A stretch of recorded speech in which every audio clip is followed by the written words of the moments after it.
नमस्कार दोस्तों, एक बार फिर से स्वागत है आप सभी का अतुल्य आरएस के इस डिजिटल प्लेटफॉर्म पर। तो दोस्तों हमने शुरू किया था रीट पात्रता परीक्षा के लिए साइकोलॉजी का सिलेबस और आज अपनी 10वीं क्लास है। इस क्लास में हम बात करेंगे वृद्धि और विकास की संकल्पना के अंतर्गत शारीरिक विकास के विषय में। पिछली क्लास में हमने बात की थी शैशवावस्था और बाल्यावस्था में जो शारीरिक विकास होता है उसको समझा था। आज की क्लास में हम किशोरावस्था में जो शारीरिक विकास होना है, किशोरों में कैसे होता है उसको समझेंगे और उसके साथ ही साथ हम बात करेंगे गामक विकास के संबंध में भी, जहां से भी कई बार क्वेश्चन पूछा गया है। ये दोनों टॉपिक आज अपने करने वाले हैं इसी क्लास में, तो इसी तरह से हमारे साथ में बने रहिएगा और वीडियो को पूरा देखना। बिल्कुल अच्छे से हम एक एक चीज को क्लियर करने वाले हैं। चैनल पे पहली बार आए हो तो सब्सक्राइब कर लेना और अभी तक लाइक नहीं किया है तो कर लीजिएगा, क्योंकि इस तरह का कंटेंट आपको केवल और केवल यहीं इसी चैनल पर मिलना है। पूरा सिलेबस हम आपको अच्छे से करवाने वाले हैं। तो हमारी फर्स्ट यूनिट चल रही है, जिसमें फर्स्ट यूनिट पूरी ही अभिवृद्धि और विकास यानी बाल विकास पर ही आधारित है।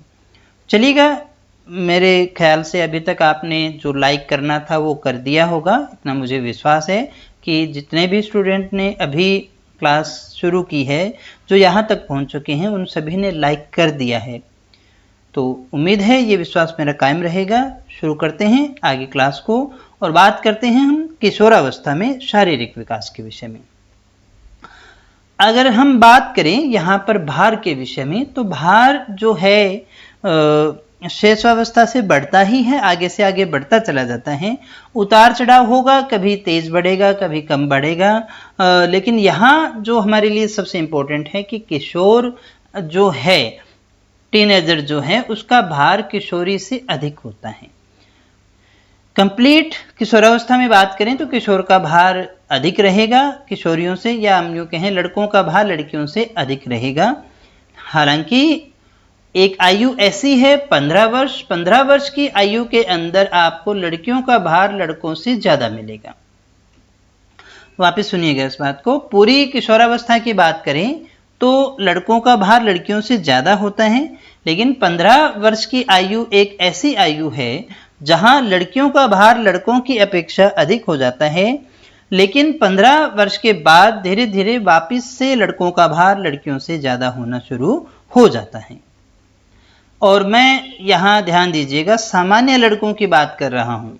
अगर कोई बच्चा, लड़का, किशोर ओबेसिटी का शिकार है, मोटापे का शिकार है, तो उसको मत मानिएगा। या कोई लड़की मोटापे की शिकार है और हम कहें कि लड़कियों का भार हमने तो जी ज्यादा देखा है, तो वो नहीं। मैं सामान्य, ये जो बातें अपनी हो रही है, एक सामान्य जो लड़का लड़की है उसकी बात हो रही है। अब हम बात करें लंबाई के विषय में, तो लड़कों की लंबाई भी लड़कियों से ज्यादा होती है। इस अवस्था में लंबाई जो बढ़ती है वो भी बहुत तेजी से बढ़ती है, यानी लंबाई की जो स्पीड है वो यहाँ काफी ज्यादा देखने को मिलती है। किशोर अवस्था में लंबाई तेज गति से बढ़ती है। अब यहाँ भी देखिएगा, 11 से 14 वर्ष की जो आयु है उसमें लड़कियों की जो लंबाई है वो लड़कों की तुलना में ज्यादा हो जाती है। तो हम यहाँ से माने भी 11 से 15 साल तक का जो है टाइम पीरियड है, हालांकि लड़कों का विकास तो हो ही रहा है, लेकिन लड़कियों का विकास थोड़ा तेज गति में होता है, तो 2-3 साल का ये फर्क यहाँ पर रहता है। तो यहाँ इस दौरान लड़कियों की जो ग्रोथ है वेट और हाइट के अंदर, वो लड़कों की अपेक्षा आपको ज्यादा मिलेगी, जो बाद में आते आते बराबर हो जाती है। और इसीलिए लड़कियों में मेच्योरिटी भी जो है वो पहले आ जाती है, 18 साल में आ जाती है, लड़कों में 21 साल तक आती है। तो 11 से 14 साल का जो टाइम पीरियड है, वहां पर लड़कियों की जो लंबाई है वो आपको अधिक देखने को मिलेगी, और 15 साल की आयु में लड़कों का भार लड़कियों से कम होता है, लड़कियों का भार लड़कों से ज्यादा होता है। लड़कों की लंबाई 18 वर्ष की आयु तक, जबकि लड़कियों की लंबाई जो है वो 16 वर्ष तक बढ़ती है। ये बहुत अच्छा फैक्ट है, हमें अच्छे से इसको याद करना है। क्या कि लड़कों की लंबाई तो 18 वर्ष तक बढ़ती रहेगी और लड़कियों की लंबाई 16 वर्ष के आसपास जो है समाप्त हो जाती है बढ़नी, जितनी हाइट होनी होती है उतनी हो जाती है, उसके बाद में ज्यादा इम्पैक्ट नहीं आता है। अब हम बात करें सिर और मस्तिष्क की, तो 15-16, अब देखो लगभग डेवलपमेंट जो हो रहा है वो 15 से 16 साल में है। तो किसी भी अवस्था में हमने ये देखा कि जो विकास की जो गति है वो पहले के 2 से 3 सालों में विकास की गति मिलेगी आपको ज़्यादा, और लास्ट के जो 2-3 साल हैं या 2-2.5 साल हैं वहाँ पर उस चीज़ों में परिपक्वता आती है। जैसे लंबाई बढ़ गई, मांसपेशियों में परिपक्वता आती है, ये ऐसे चलता है। तो सिर और मस्तिष्क का विकास भी लगभग 15 से 16 वर्ष की आयु में मस्तिष्क का विकास पूर्ण हो जाता है। इस अवस्था में सिर और मस्तिष्क प्रौढ़ों के समान लगभग पूर्ण विकसित हो जाते हैं। अगर हम कहें एक मैच्योर अडल्ट जो व्यक्ति है उसके समान ही सिर और मस्तिष्क जो है उसका हो जाता है, उतना विकास लगभग इसका हो चुका होता है।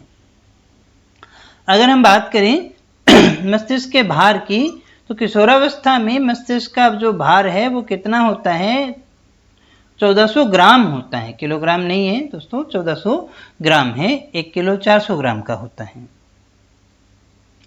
अब हम बात करें दांतों की, तो स्थायी दांत इस आयु में आ जाते हैं, लगभग 28 दांत स्टार्टिंग में इसमें आपको देखने को मिलेंगे। स्थायी दांत जो हैं आने शुरू हो जाते हैं, दूध के दांत तो अब रहेंगे ही नहीं। इनके अलावा इस अवस्था में 4 अक्कल जाड़ जिनको अपने बोलते हैं या प्रज्ञा दांत बोलते हैं वो भी आ जाते हैं, और ये आते हैं तब दुख दर्द भी थोड़ा सा ज़्यादा होता है। सामान्य व्यक्ति के आ जाएगा, अगर किसी में कुछ थोड़ा ग्रोथ कम है तो उसका लेट भी देखने को मिलता है। और हम ये मानते हैं भी अक्कल जाड़ आ गई तो बच्चा जो है वो सयाना हो गया है, उसको पूरी बुद्धि क्षमता जो है वो उसकी विकसित हो चुकी होती है।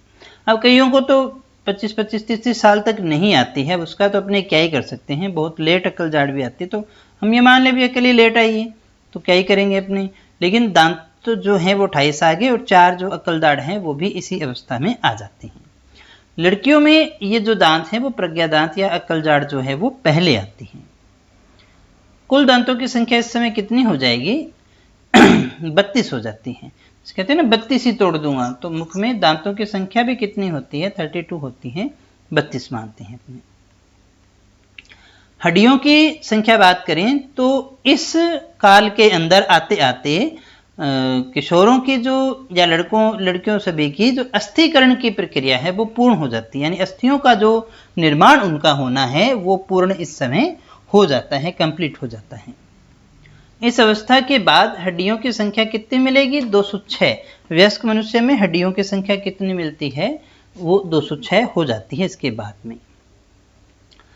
मांसपेशियों की अगर हम बात करें तो इस आयु में आते आते मांसपेशियां मजबूत होनी शुरू हो जाएंगी, उसमें दृढ़ता वो दिखाई देनी शुरू हो जाएगी। जैसे हम बच्चे के हाथ को देखें तो सीधा हड्डियां सी और सीधा ही मांस दिखाई देता है, लेकिन जब एक पुरुष की बात करते हैं तो उसके मांसपेशियों में सुदृढ़ता आनी शुरू हो जाती है। इसलिए कहते हैं ना कि जिम वगैरह भी करे तो 18 साल के बाद में ही ज़्यादा बेटर हमें रिजल्ट देखने को मिलता है।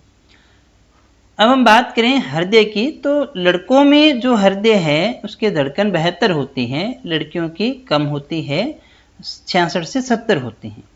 तो लड़कों के हृदय की धड़कन किशोरावस्था में थोड़ी ज़्यादा होती है, सामान्य हो गई, और या हम यूँ कहें भी 72 ही होती है सामान्य की, और इनकी जो है 2-1 कम होती है, इतना ही फर्क है, ज़्यादा नहीं।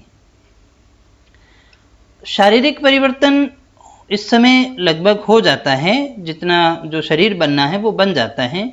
लड़का और लड़कियों की जो आवाज़ें हैं, साउंड जो है वो पहले शैशवावस्था बाल्यावस्था में लगभग एक जैसी सी लगती है, हम पहचान नहीं पाते। यहाँ पर जो है वो अलग अलग होने शुरू हो जाती हैं। लड़कों की आवाज़ भारी हो जाती है, कठोर हो जाती है, वहीं लड़कियों की जो आवाज़ है वो मधुर और कोमल होनी शुरू हो जाती है।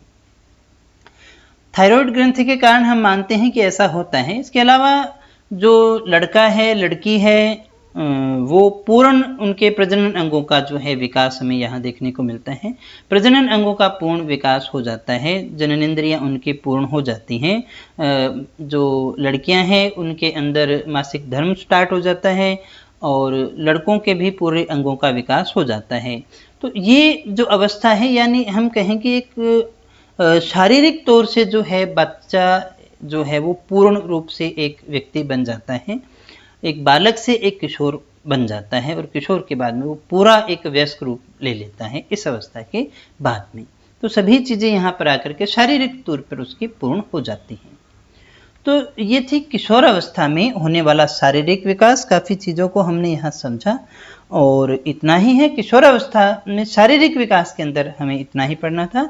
आगे हम बात करेंगे गामक विकास के विषय में। गामक विकास क्या होता है, कौन कौन से विद्वानों ने इसके विषय में क्या कहा है। तो गामक विकास से तात्पर्य हम लेंगे हमारी मांसपेशियों में जो गतिशीलता, हम हाथ पैर हिलाते हैं, चलते हैं, दौड़ते हैं, ये सभी जो किशोरावस्था में हमें देखने को मिलता है, क्या शैशवावस्था में ऐसा होता है? पूरी मांसपेशियां, मस्तिष्क ये एक साथ हमारा काम नहीं करता है। गामक विकास से तात्पर्य हम लेंगे क्योंकि देखिएगा दौड़ना है, मस्तिष्क का और मांसपेशियों का, उनमें एक संतुलन होना जरूरी है। हाँ, तो हमने देखा ना कई बार किसी व्यक्ति के अंदर दिमाग पर कोई चोट लग गई तो उसकी वजह से उसके शरीर का कोई अंग भी काम नहीं करता, तो उसमें गामक विकास जो है, गामक क्रियाएं जो है वो बंद हो जाएंगी। हाँ, तो कोई पैरालिसिस हो गया तो वो है तो मस्तिष्क की दिक्कत, लेकिन शरीर का एक अंग जो है वो, एक भाग जो है वो काम करना बंद कर देता है। तो यानी मस्तिष्क और मांसपेशियों का एक आपस में समन्वय है, कोऑर्डिनेशन है।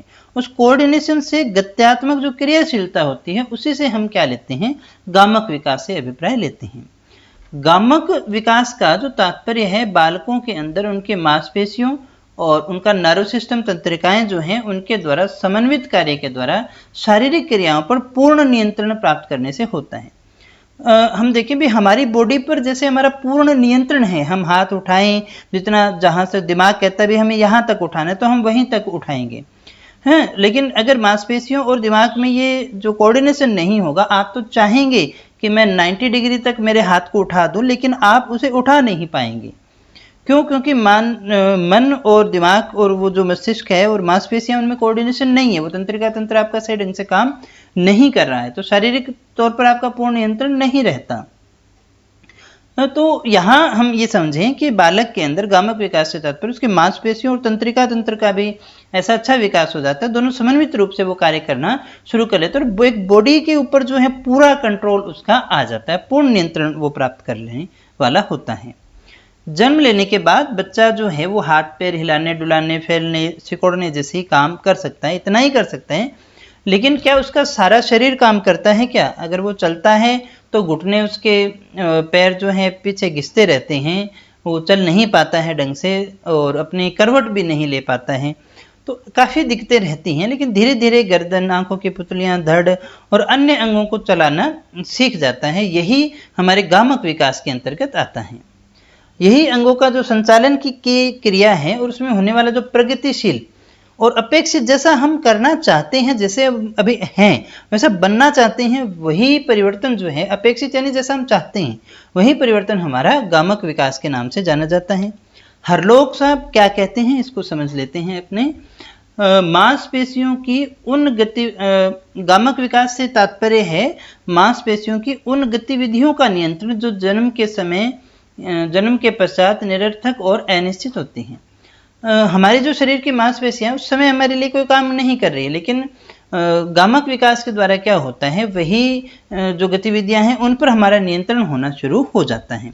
गामक विकास में शरीर के अंगों, मांसपेशियों और स्नायु मंडल की शक्तियों, क्रियाशीलता या क्षमता की समन्वित व्याख्या की जाती है। हम इसमें गामक विकास में कह सकते हैं हमारे बॉडी पार्ट्स जो हैं, जैसे हाथ है पूरा हो गया, उसमें मांसपेशियां होगी, हमारा नर्व सिस्टम हो गया, स्नायु मंडल हो गया, मस्तिष्क हो गया, ये सारे मिलकर के काम करते हैं। इस प्रकार की एक समन्वित व्याख्या के द्वारा हम इसे देखते हैं।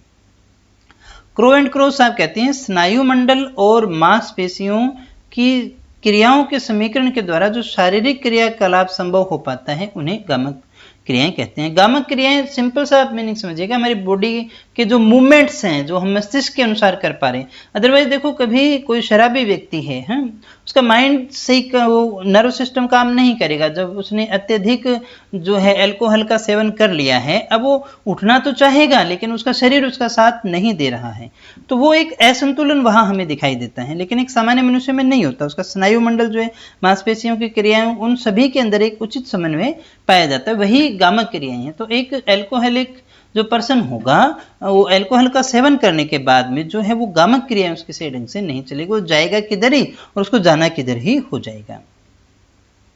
गामक क्रियाओं में गतिशीलता एवं उसका ठीक ठाक होना भी सम्मिलित है। गैरिसन क्या कहते हैं देखिएगा, शक्ति, अंग सामंजस्य, गति का और अंगों का सामंजस्य, गति और हाथ पैर शरीर की अन्य मांसपेशियों का ठीक ठाक उपयोग का विकास बालक के संपूर्ण विकास की एक महत्वपूर्ण विशेषता है। यानी शक्ति, उसमें पावर है, अंगों का सामंजस्य है, उनमें गति है, हाथ पैर शरीर की अन्य मांसपेशियां हैं, उन सभी का अगर वो ठीक ठाक उपयोग कर पाता है तो ही हम कह सकते हैं कि वो एक प्रकार से उसका संपूर्ण विकास हो गया है, ऐसा गैरिसन ने कहा था। गामक विकास का महत्व की बात करें तो गामक विकास का जो महत्व है केवल बाल्यावस्था तक सीमित नहीं है, ये एडल्ट होने के बाद में, प्रौढ़ होने के बाद में, वयस्क अवस्था से लेकर के मृत्यु पर्यंत जो है गामक विकास का महत्व रहता है। क्योंकि देखिएगा जब बुढ़ापा आता है, व्यक्ति वृद्ध हो जाता है, अब उसका मस्तिष्क तो चाहता है वो करना, लेकिन उसका शरीर उसका साथ देना बंद कर देता है, यानी मांसपेशियां उसके ऑर्डर को फॉलो नहीं कर पाती। तो ऐसी काफ़ी चीज़ें हैं जो गामक विकास के अंतर्गत आती हैं। जीवन की संपूर्ण अवस्थाओं में कोई भी अवस्था हो, गामक दक्षता की आवश्यकता तो रहेगी। हम उस मांसपेशियों को ही ट्रेंड करते रहते हैं, उनके जो उचित उपयोग की जो है उनको ट्रेनिंग देने की आवश्यकता तो हमेशा रहेगी ही रहेगी। गामक विकास जो है हमारी बॉडी के मुख्यतः 3 क्षेत्रों को प्रभावित करता है। 3 क्षेत्र कौन कौन से हैं? 3 क्षेत्र हम देखेंगे। 3 जो हमारे क्षेत्र हैं वो एक तो हो गया शक्ति, गति, शक्ति और समन्वय। गति हमारे शारीरिक अंगों में उनकी शक्ति है और दिमाग और बॉडी का जो है उचित समन्वय इसमें आता है। गामक विकास में शामिल है चलन कौशल, 2 प्रकार का होता है, स्थूल और सूक्ष्म। स्थूल चलन कौशल जब विकसित होता है तो इसमें बड़ी मांसपेशियों का जो उपयोग है बालक करता है, जैसे भुजाओं और पैरों का उपयोग, ये स्थूल चलन कौशल है उसका। चलना, दौड़ना, सीढ़ियां चढ़ना, ये सारा उसमें शामिल होता है। सूक्ष्म चलन कौशल में सूक्ष्म मांसपेशियों का उपयोग होता है, जिसमें अंगुलियों का प्रयोग है, हाथ और आंख की जो क्रियाएं हैं उनमें समन्वय जैसा मस्तिष्क कहता है वैसा कर पाता है। तो ये सारा कुछ जो है वो गामक विकास के हमारे 3 क्षेत्र हैं जिनको हमने देखा। तो दोस्तों इतना ही था आज की हमारी क्लास। हमने देखा शारीरिक विकास को और हमने साथ में समझा गामक विकास को। मुझे उम्मीद है क्लास आपको अच्छी लगी होगी, काफ़ी कुछ आपने सीखा होगा। नेक्स्ट क्लास में इसी तरह से हम जैसे शारीरिक विकास हो गया, मानसिक विकास, संवेगात्मक विकास, इन सभी विकास को लेकर के एक एक क्लास के अंदर ही है जो तीनों अवस्थाओं को देखने की कोशिश करेंगे। तो मिलते हैं कल फिर, तब तक के लिए बहुत बहुत धन्यवाद। वीडियो को लाइक करके जाइएगा। Thank you.